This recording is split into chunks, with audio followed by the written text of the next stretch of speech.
A judge was arrested for allegedly helping undocumented immigrant evade arrest. Let's take a look at what took place. The FBI has arrested Judge Hannah Dugan over allegedly helping an undocumented immigrant evade arrest.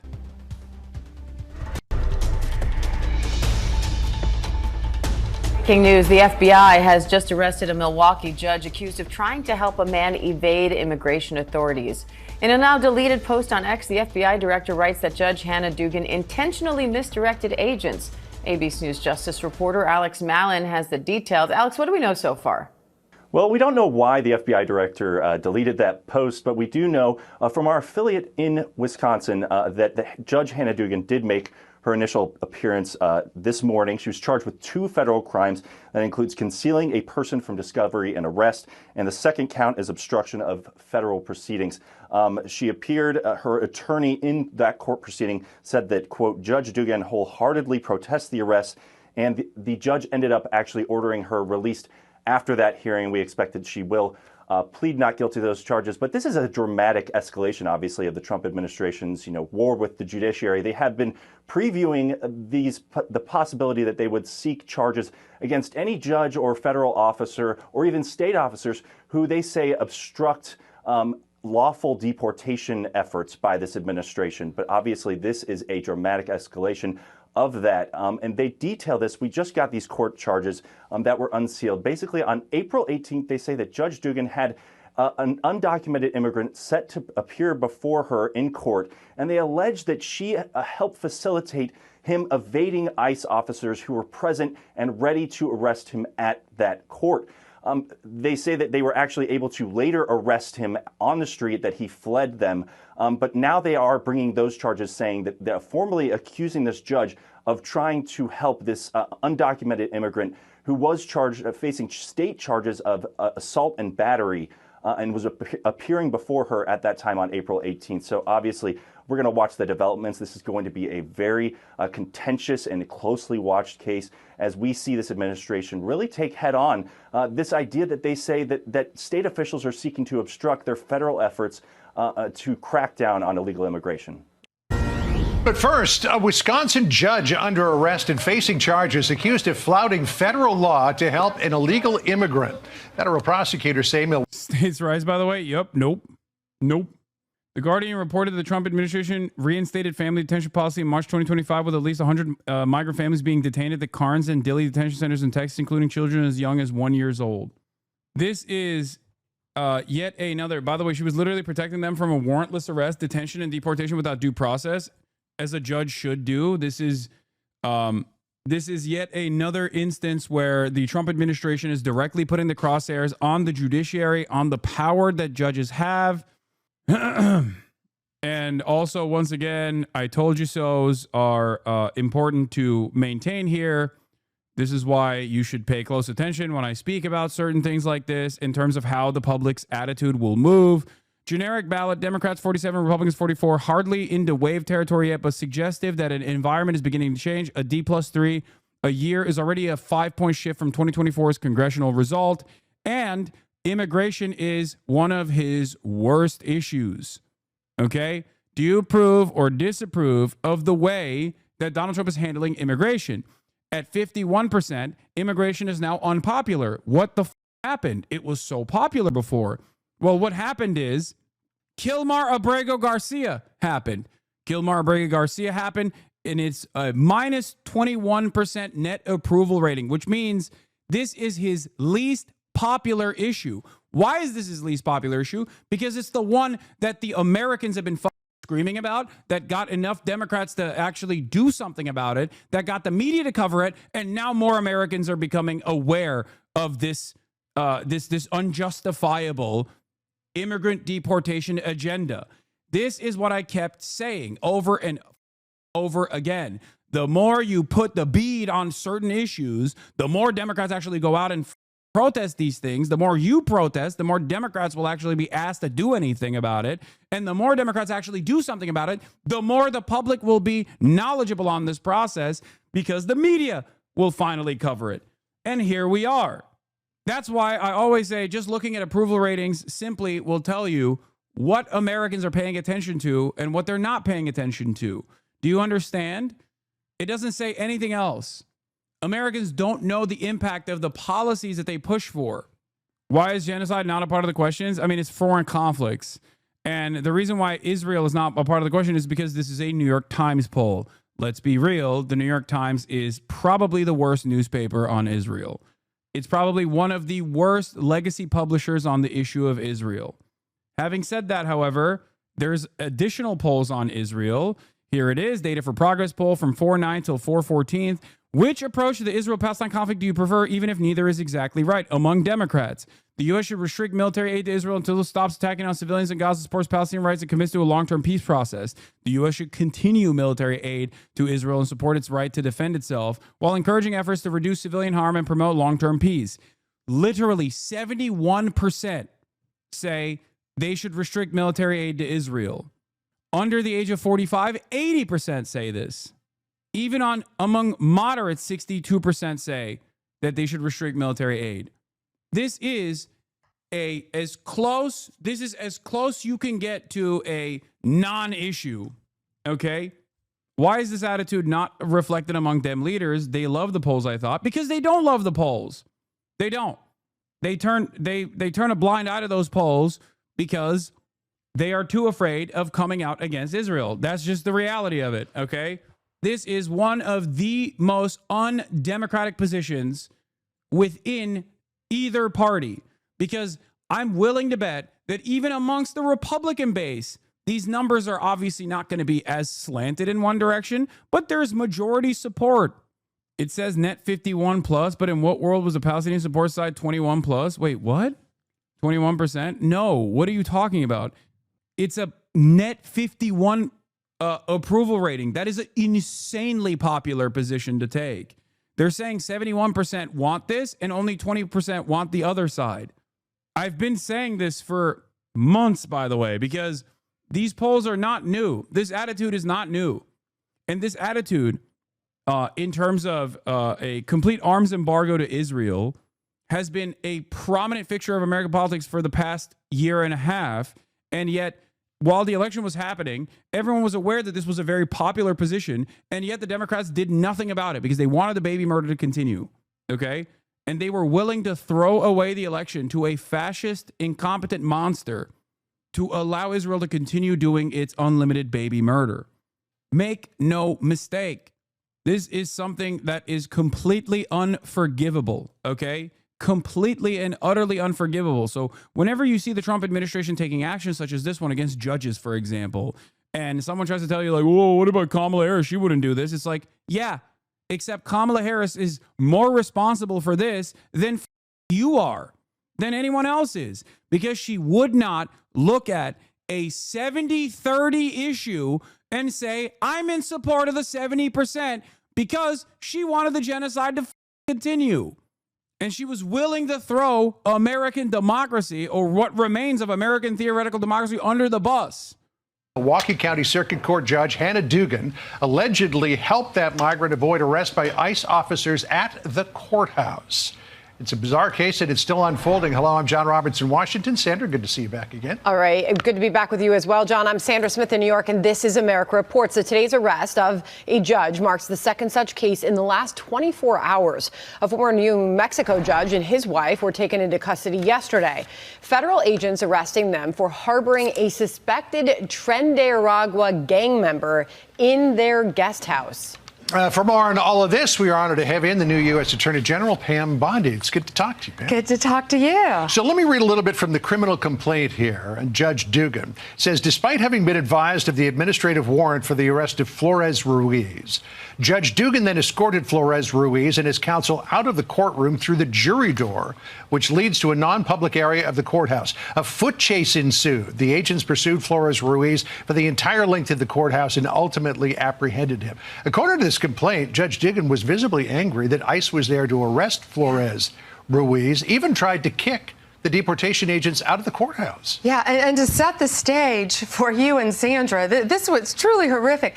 This guy was in court being prosecuted by a state prosecutor for domestic violence battery. He had beat up two people, a guy and a girl, hit the guy 30 times, knocked him to the ground, choked him, beat up a woman so badly they both had to go to the hospital. And John, you know, it's so rare for victims to want to cooperate. They wanted to cooperate. They were sitting in the courtroom with the state prosecutor. The judge learns that ICE was outside to get the guy because he had been deported in 2013, came back in our country, commits these crimes, charged with committing these crimes, victims in court.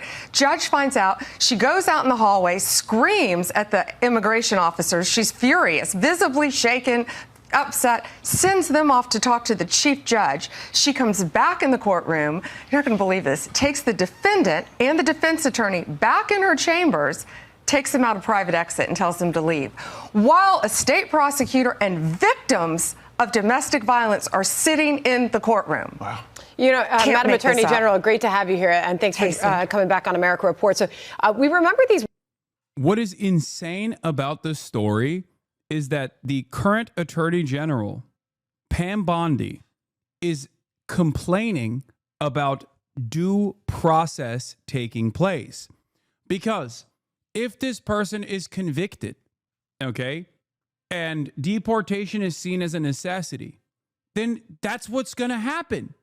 But they don't want to wait for the court process to take place. This is, no matter how much they try to hyper focus on the details of this court case, make no mistake. This is not about the depravity of the criminal immigrant. This is about the depravity of the administrative state, the depravity of the Attorney General for revoking due process. This is not an argument about domestic violence and protecting violent abusers. This is an argument about undermining due process. That's why she is currently locked up. It is psychotic. Everything Bondi said is false. The judge never hid them. Seeing claims about the judge hiding the defendant. Read the complaint, folks. Written by the DOJ, by the way. The guy was literally in the public area where agents were. I guess he got in an elevator before they could get to him. The complaint says, after letting the defendant exit, she came back to the bench. After leaving Chief Judge's vestibule and returning to the public hallway, DEA Agent A reported that Flores Ruiz and his attorney were in the public hallway. DEA Agent B was also observed Flores Ruiz and his attorney in the hallway near courtroom 615 and noted that Flores Ruiz was looking around the hallway.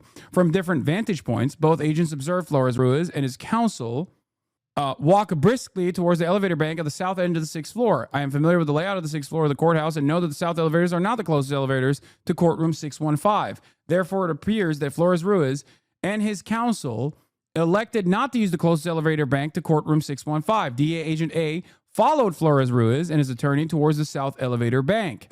At approximately 8:50 a.m., DEA Agent A alerted other members of the arrest team that DEA Agent A was on the elevator with Flores Ruiz. While on the elevator, Flores Ruiz and his attorney spoke to each other in Spanish. Ruiz. Here, Jason Palladino posted the relevant section of the complaint against Judge Dugan, who was alleged to have led a man into a jury exit to briefly avoid arrest by ICE, DEA, and FBI agents in the hallway. Judge Dugan learns of ICE's presence and confronts members of the arrest team. Witnesses have described Judge Dugan's response to learning of ICE's presence. For example, the courtroom deputy indicated that when Flores Ruiz arrived, Judge Dugan already was on the bench and conducting proceedings unrelated to Flores Ruiz's matter. The courtroom deputy observed Attorney A, the individual who had photographed the agents, enter and approach Judge Dugan's clerk. Attorney A stated that there appeared to be ICE agents in the hallway. Attorney A told the clerk where the agents were seated and what they were wearing.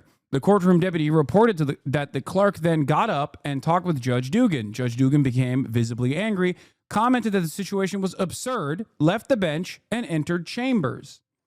At the time, Flores Ruiz was seated in the gallery of the courtroom. Another individual, Attorney B, was working as an assistant district attorney in Judge Dugan's courtroom, April 18th, 2025. According to Attorney B, there were approximately 8 criminal cases, including Flores Ruiz's case, scheduled for pretrial hearings that morning. Attorney B was aware that the victims from Flores Ruiz's criminal case were in the court.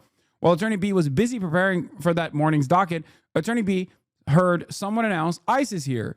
Shortly thereafter, Attorney B heard Judge Dugan say that she was going to call the chief judge before leaving the courtroom. Members of the arrest team reported the following events after Judge Dugan learned of their presence and left the bench. Hasan, there's no trilled R in Ruiz. I don't think so either, but people were saying, say Ruiz by rolling your R's. Okay?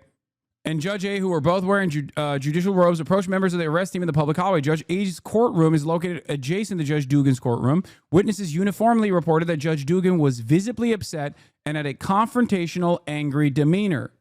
Judge Dugan addressed Deportation Officer A and asked if Deportation Officer A was present for a court appearance. When Deportation Officer A responded no, Judge Dugan stated that Deportation A would need to leave the courthouse. Deportation Officer A stated that Deportation Officer A was there to effectuate an arrest. Judge Dugan asked if he had a judicial warrant. And Deportation A officer responded, no, I have an administrative warrant. Judge Dugan stated that he needed a judicial warrant. He then told Judge Dugan that he was in a public space and had a valid immigration warrant. Judge Dugan, efendim, 2'de yapmaya başlarsan yerim. Eyvallah. Judge Dugan asked to see the administrative warrant, and Deportation Officer A offered to show it to her. Judge Dugan then demanded the Deportation Officer speak with, you roll single R's when the R begins the word. Okay. Whatever. Shut up. This is not the point. Just lock in, Chad. Judge Dugan then demanded that Deportation Officer A speak with Chief Judge. Judge Dugan then had a similar interaction with FBI Agent B and CBP Officer A. Customs and Border Patrol and FBI were there as well. After finding out that they were not present for a court appearance, that they were with ICE, Judge Dugan ordered them to report to the Chief Judge's office. Judge A then escorted members of the arrest team away from courtroom 615 down the hall through a set of double doors towards the reception area for the Chief Judge's office. DA Agent B, who was not recognized by Judge Dugan and Judge A was being part of the arrest team, remained behind in the courtroom. The courtroom deputy reported observing a portion of the above described events in the hallway. According to the courtroom deputy, shortly after Judge Dugan was advised of ICE's presence, the courtroom deputy left the courtroom to look for an unrelated defendant, whom the courtroom deputy was seeking to arrest for an open warrant. The courtroom deputy saw Judge Dugan in her robe in the public hallway telling one of the federal agents that he needed to go talk to Chief Judge. I need you to understand something. A judge, especially in the process of inside of a courtroom, a judge is the god, okay? Like a judge is quite literally the judge, jury, and executioner. So when a judge says, no, you have no authority here, do you have a judicial warrant, okay? And he says, no, I don't have a judicial warrant. And then the judge says, you need to get the out of my courtroom. You need to get the out of that courtroom. That judge could have actually unironically arrested those people that are in that courtroom and held them in contempt of the court for not following a lawful order being made in that process. She could have arrested them if she wanted to. Okay? This is something that even the Supreme Court is most likely not going to abide by because it destroys any power that the judiciary has. Okay? It's over. The judge has no power if a random dickhead can decide to do this. They weren't in the courtroom, they were in the hallway, I think. Regardless, this is the this is an incredibly important part of the separation of power, okay? You cannot have the executive authority undermine the judiciary. It is kind of the whole reason for why the judiciary exists. Okay?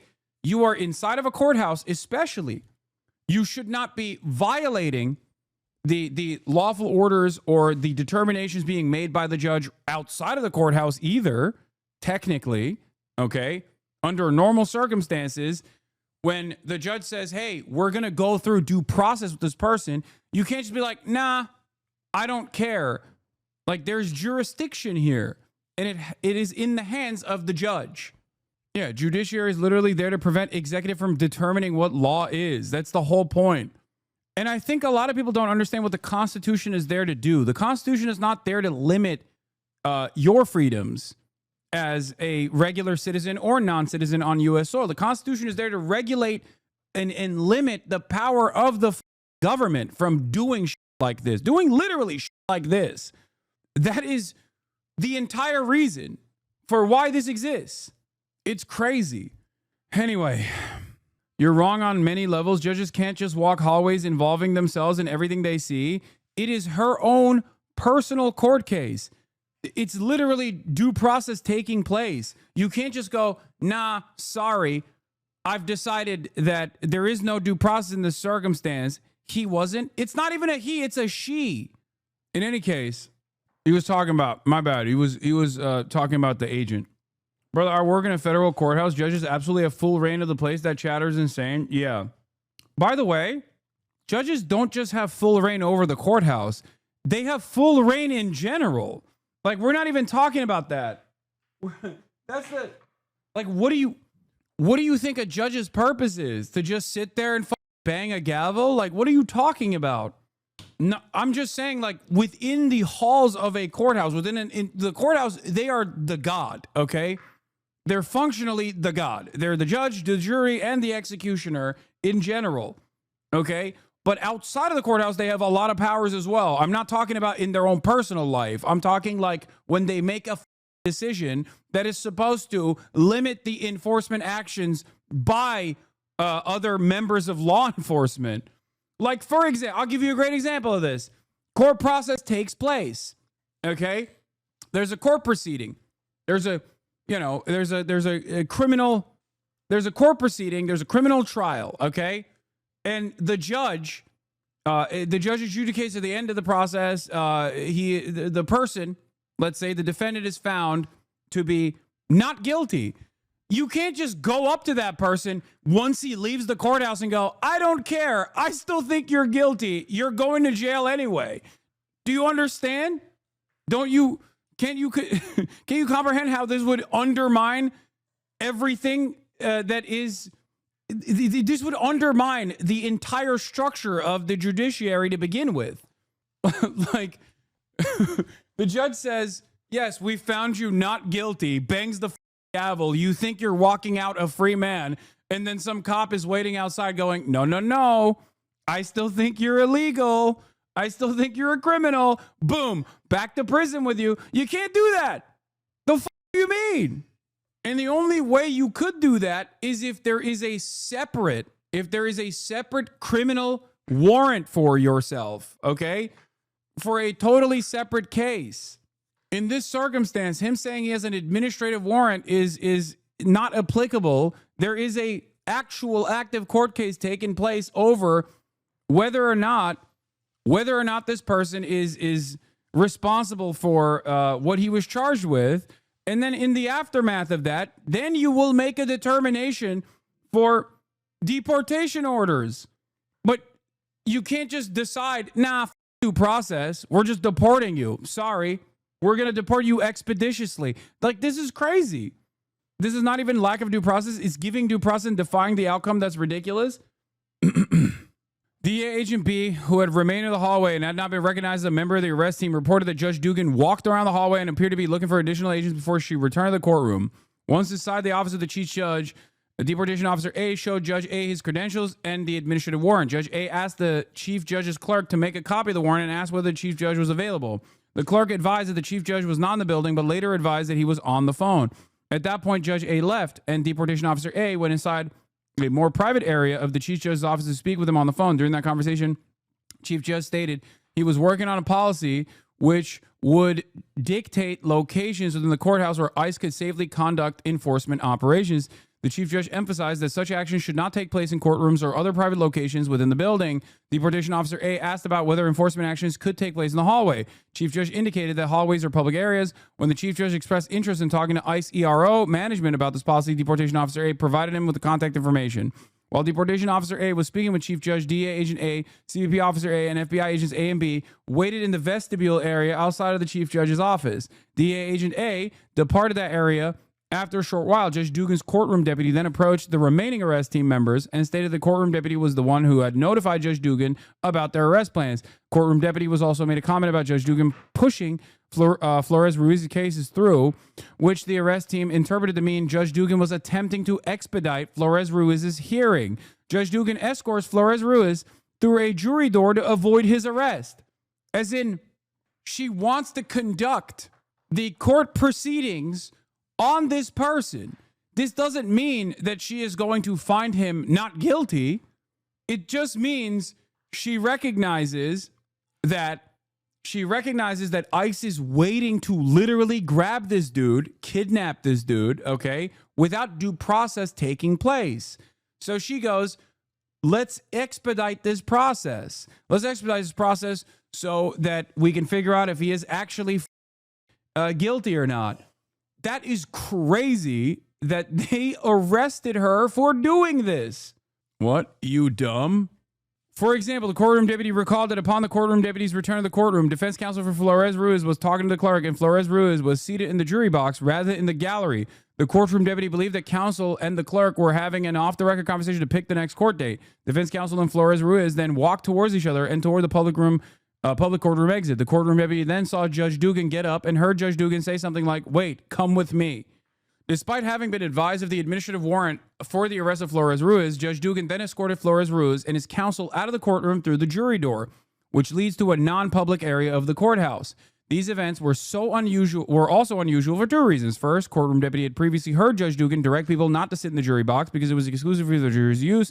Second, according to the courtroom deputy, only deputies, juries, court staff, and in-custody defendants being escorted by deputies used the back jury door. Defense attorneys and defendants who were not in custody never used the jury door. We all know why this took place. This took place so that the judge could actually protect due process on principle. That's it. Oh, they are mad. They're mad and they're claiming that this person is a violent criminal and the judge protected this violent criminal. Before the conviction comes through, technically, he is not a violent criminal. He might be. I'm not saying he's not, but it doesn't fucking matter because what this judge is doing in this process is not defending a violent criminal. It's defending due process. It's making sure that the court process goes through. And before people say, what was he accused of? It doesn't matter. Okay? It does not matter.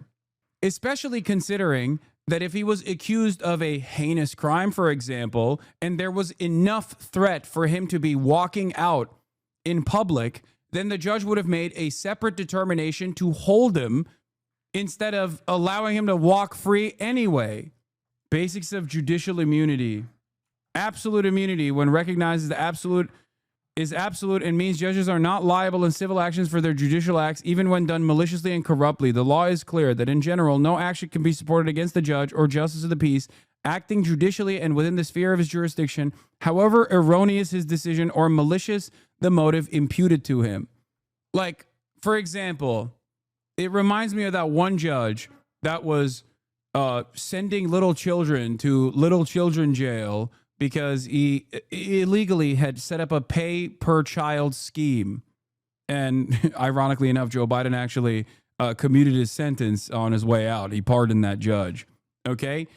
Only after the court proceedings are done and a separate investigation is concluded, and then on top of that, this person is found guilty of wrongdoing, can that person be, sent to prison. You can't, in the process, decide, that judge, what you're doing is abhorrent, illegal, immoral. I agree, but you can't just in the process go, sorry, what you're doing is abhorrent. You're going to, we're arresting you while you're making this determination to send children to jail for no other reason than the fact that you are getting paid to do so. Judges and judicial officers have always been awarded absolute immunity for their judicial acts. Absolute immunity covers even when conduct which is corrupt, malicious, or intended to do injury. And in this process, what this judge was doing wasn't even corrupt or immoral, for the record. Yeah, the Cash for Kids judge. This is what I was talking about. Biden's commutation in Kids for Cash scandal angers some Pennsylvania families. Anyway, beg your finest pardon. Okay, we're not going to get into a totally separate. We're not going to get into this totally separate case. Okay. A victim witness specialist employed by the Milwaukee County District Attorney's Office was present in courtroom 615. The VWS made contact with the victims in Flores Ruiz's criminal case, who were also in court. The VWS was able to identify Flores Ruiz based upon the victim's reaction to the presence in the court. Dugan's gesture towards Flores Ruiz and an unknown Hispanic woman. The VWS stated that she believed the Hispanic woman may have been an interpreter. However, based on the VWS's description of the woman and other witness statements, I believe the Hispanic woman to which the VWS referred to as Flores Ruiz's attorney. The VWS stated that Judge Dugan then exited through the jury door with Flores Ruiz and the Hispanic woman. The VWS was concerned because Flores Ruiz's case had not yet been called and the victims were waiting. Another attorney C, who was in courtroom 615 on April 18th, 2025, to represent a client, also advised case agents that he observed Judge Dugan forcefully direct two individuals, a man and a woman, to leave through the jury door. Attorney C indicated that this was done with a stern tone. Ruiz makes it out of the courthouse and is arrested after a foot chase. After leaving the chief judge's vestibule and returning to the public hallway, DEA Agent A reported that Flores Ruiz and his attorney were in the public hallway. You want to know something that's so, like, sad and weird about this process, by the way? Like, technically, if he gave chase and he was able to successfully evade the authorities and then somehow made his way back to the next court date, and if found not guilty, like, he would be able to continue being on U.S. soil, ironically enough. And that's kind of what ICE is trying to stop from happening. They just don't want this to happen. They, like, because what the ICE enforcement in this process is in a legal gray area, okay? The reality of the matter is, if you can successfully stop ICE agents from following on an immigrant enforcement action, then yeah, that person is still fine to be here. Like, the difference between, like, for example, I'll give you this example, okay? ICE could not figure out, there was a Korean American legal permanent resident going to Colombia, and ICE tried to nab her while they were going after Mahmoud Khalil. They couldn't find her on campus, okay? And she was able to make her way to a New York court, and because of that, she is not detained. Mahmoud Khalil, on the other hand, could not evade the ICE agents, and that's the reason why he is currently in a Louisiana detention facility. And considering that this administration has already gone back on revoking the immigration status of thousands of students because they just had no merit. Like, there's this totally meritless revocations. It's literally about abiding your time until, you know, the admin realizes that they can't get away with it. It's really up. It is no different than, at least at this stage, because we haven't fully gotten to the legalization of these sorts of actions. Like, this is the pre-Nuremberg race laws moment in Weimar Germany, and not post-Nuremberg race laws moment where it has become officially illegal to be Jewish, right? That in many circumstances, if you can just, like, evade the law, because the law is behaving at this stage still in an illegal manner, you can get away with not being disappeared. It is a very strange time. And it's crazy to think because, like, one might say, Hasan, you're telling people how to obstruct justice, and you're urging people to evade the law. But the reality of the matter is, in many of these circumstances, they haven't done anything wrong. And it's actually, as it stands currently, until they change the rules, until new precedents are set, until they change the rules, it is actually the government, the federal agencies that are in violation of the law. It's nutty. The system is so broken. Anyway, this is the situation. These words of Tom Homan, the border czar. This was March 17th, and his message on these judges who apparently are trying to get in the way of this administration's efforts. Listen. I'm proud to be a part of this administration. We're not stopping. I don't care what the judges think. I don't care what the left thinks. We're coming. So when you see these judges trying to obstruct your efforts to make this country safer, what is your message to them?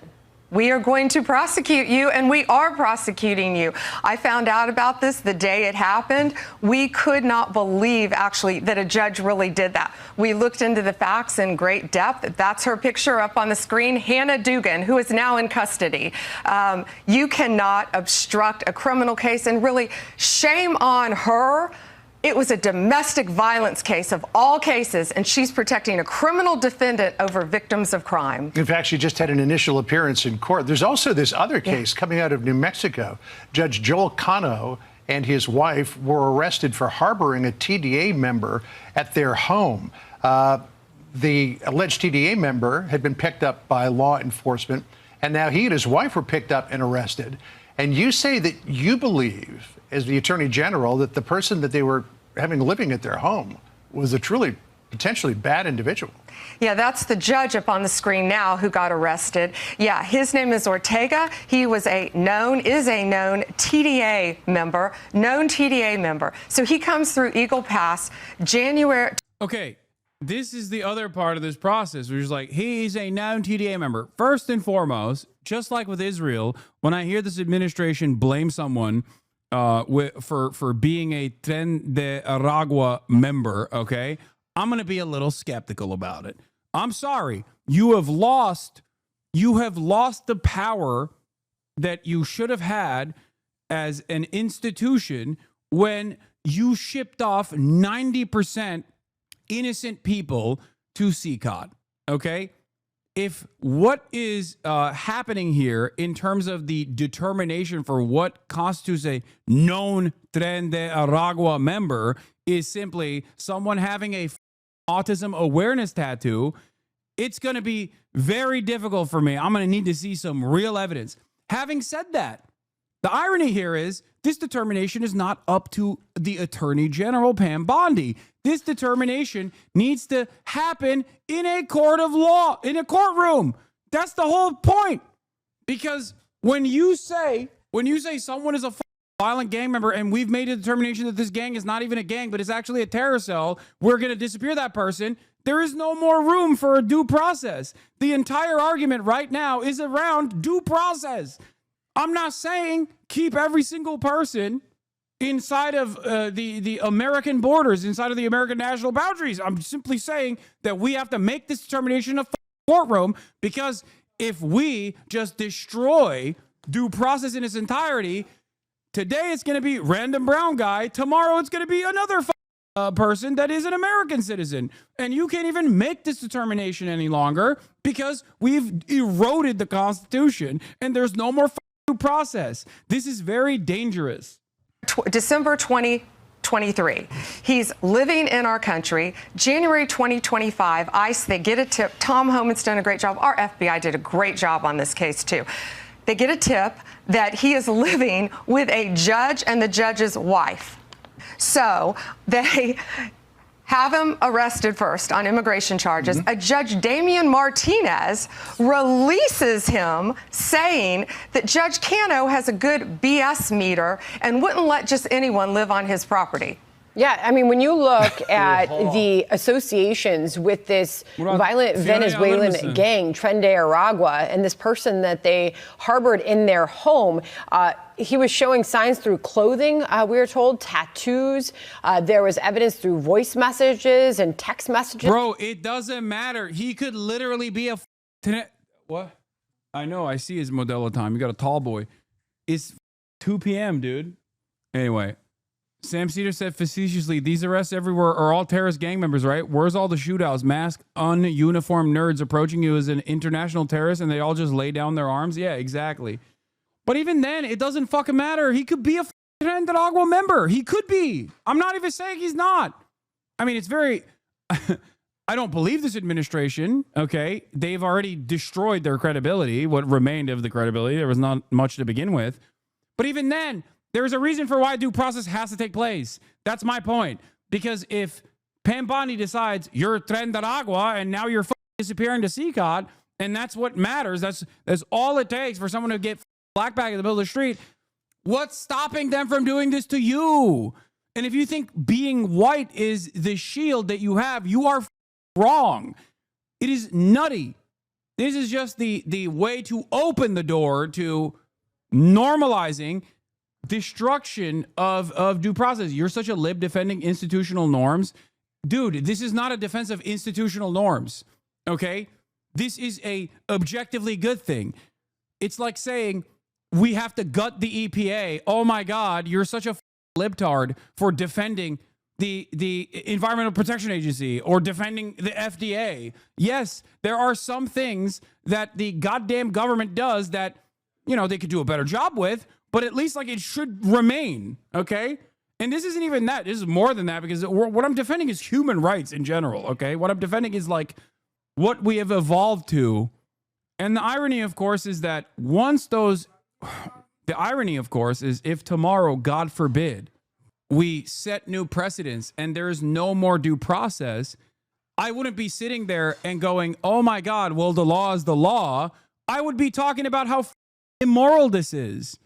I'm using the existing existing shred of legality that remains to make a convincing argument to the liberals that are oblivious to the realities here, okay?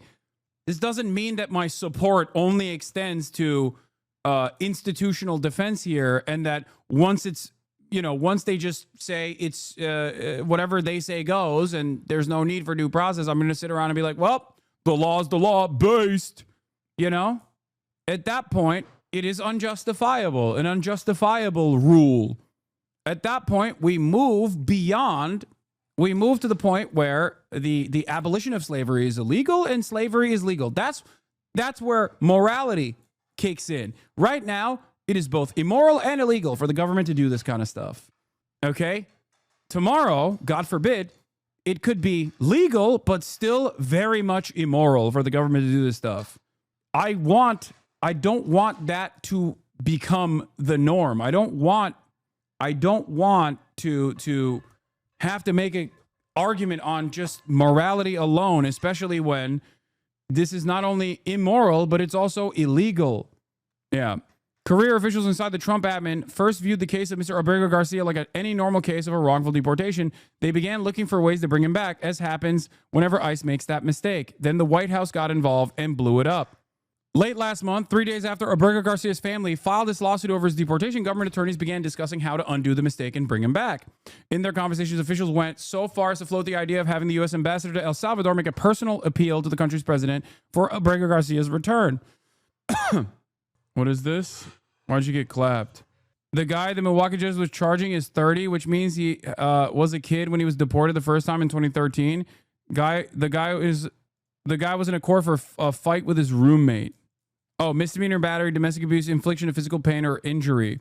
The above named defendant on or about did cause bodily harm to DT by an act done with intent to cause bodily harm to that person. I mean, it doesn't matter, because this is not even the main point of contention here. The main point of contention is not to make, like, I'm not in the business of even entertaining whether or not this person is a sympathetic person. It's a misdemeanor. It's most likely under normal circumstances not supposed to warrant a deportation measure, okay? But we're not even there. There's no need to even argue on whether or not this is a sympathetic person or not, because the principle that I'm defending this judge, at the very least, is on the principle of abiding by due process. Do you understand?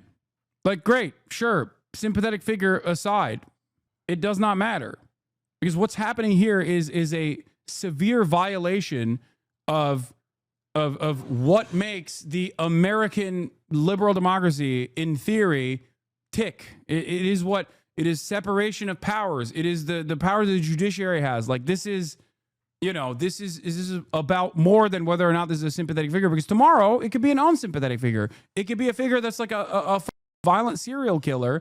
And in the process of, like, it could be an undocumented migrant that is being charged with being a violent serial killer, right? Due process still needs to take place. Due process still needs to take place. Niye? Evet. Dur gelip alacağım bir dakika. Sure. Here. All right, let's get back to Pam. Of his association to TDA. So what charges will Cano and his wife face, if any? So Judge Cano, soon to be former Judge Cano, got his charges were just unsealed. He's charged with obstruction. He admitted post Miranda. He took one of the TDA members' cell phones himself, took it, beat it with a hammer, destroyed it, and then walked the pieces to a city dumpster to dispose of it to protect him. The wife also is charged with destroying evidence. Sandra, not only that, this TDA member member, and he had on a necklace that said kill, something about death. He had tattoos all over him. He also had on his cell phone pictures of 2 decapitated victims, victims, decapitated, gruesome photos. And he was sending them out, and whoever he was sending them to was sending back saying, hey, you need to be careful. You shouldn't be sending these. You shouldn't be texting these photos out. Not only that, these 2, the judge and his wife, gave him assault rifles that belonged to their daughter. That's what they're charged with. In the criminal report affidavit, he goes to a shooting range with these assault rifles, with a suppressor, with other known TDA members, and they're shooting.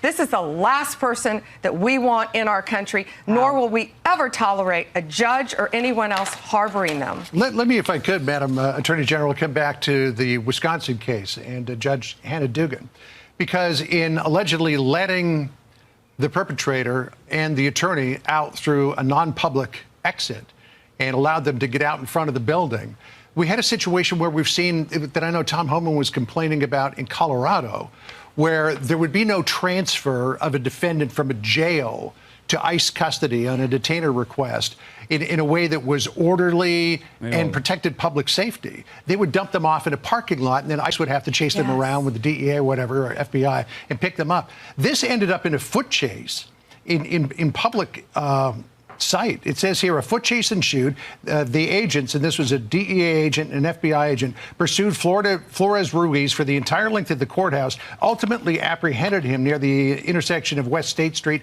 and 10th Street. So the judge apparently has created a situation here where you have a public foot chase. And we all know that, well, sometimes they can come off without incident. They can also put a finger down, shooting range, gross tattoos, decapitation pictures on the phone. First of all, I don't believe anything that Pam Bondi is saying. And yet again, as I've maintained this position over and over again, I will continue maintaining this position, okay? Until there is a proper court proceeding, okay, none of that matters. She is not appearing in front of a jury. She is trying to manipulate public opinion. There is a reason why all of this needs to be happening in a fucking court of law in front of a jury. And even in that process, there are still innocents that get thrown into prison. Okay?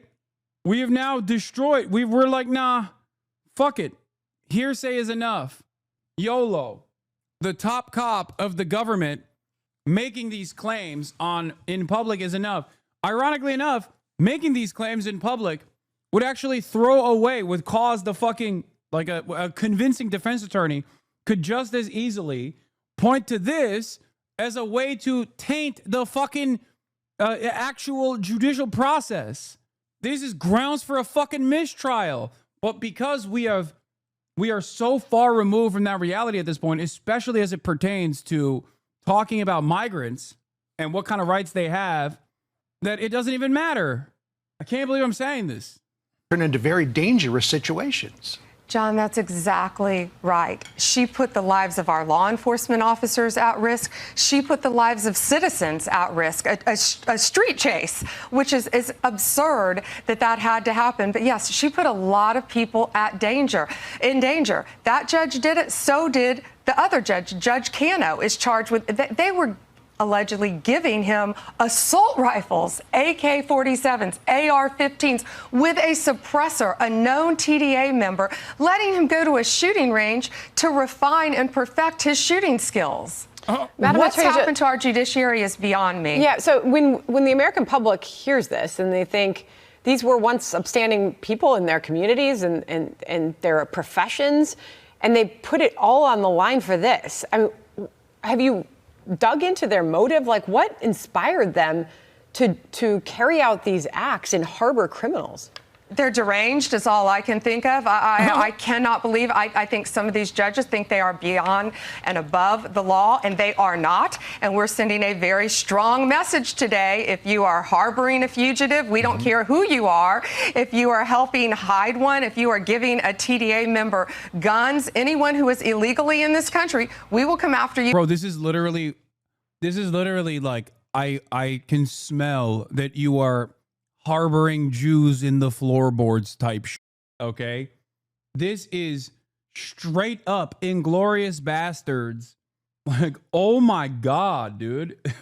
Dude, if you can't recognize the Holocaust adjacency of what the Attorney General is stating here, I don't know what to fucking tell you.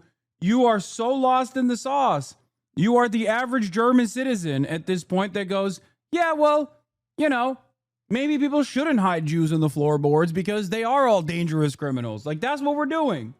And I know when I make this comparison, a lot of fucking rabid right-wingers are going to turn around and say, oh, dude, yeah, making an Anne Frank comparison again with a violent criminal. It's like, dude, until there is fucking due process, you can't make this assertion.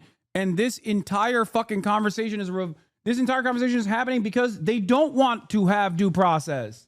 You and we will prosecute you. We will find you. If I could just finish off with this idea, very significant development that you're arresting judges now. Now, it could be that the judges have engaged in terribly bad behavior and deserve to be arrested. But you know what critics will say? They'll say, "Oh, this is a government that is expanding the powers of the Article 1 of the Constitution. Now they're arresting judges." How do you respond to that? No one is above the law, John. No one is above the law in this country.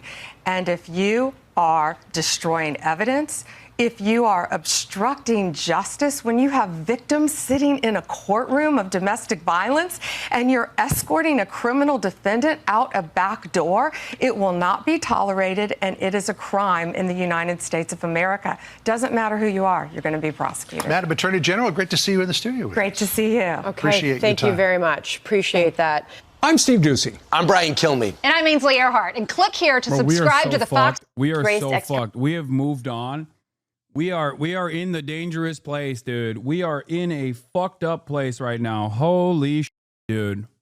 Understand that Pam Bondi is making these assertions specifically to avoid due process, specifically so that they get not a legal foothold, that will come later, but at least like win the court of public opinion so that they can have a whatever I say goes attitude. And if you are a judge and you try to maintain due process as a way to defend the entire purpose of the courts to begin with, we will arrest you. We will arrest you, and we will defend that arrest on television, and we will try to get the public to be on board with this. So far, we have been lucky enough that the victims like Mahmoud Khalil and the victims like Mosen, victims like Rumeysa Öztürk have been perfect victims, like literally perfect victims. That makes it much easier, even devoid of Democratic Party resistance. That makes it much easier to make a convincing case in the court of public opinion. That is why I say we're fortunate that the administration that's trying to do these horrible actions is too incompetent to play this smart. They're not moving slowly in the erosion of civil liberties.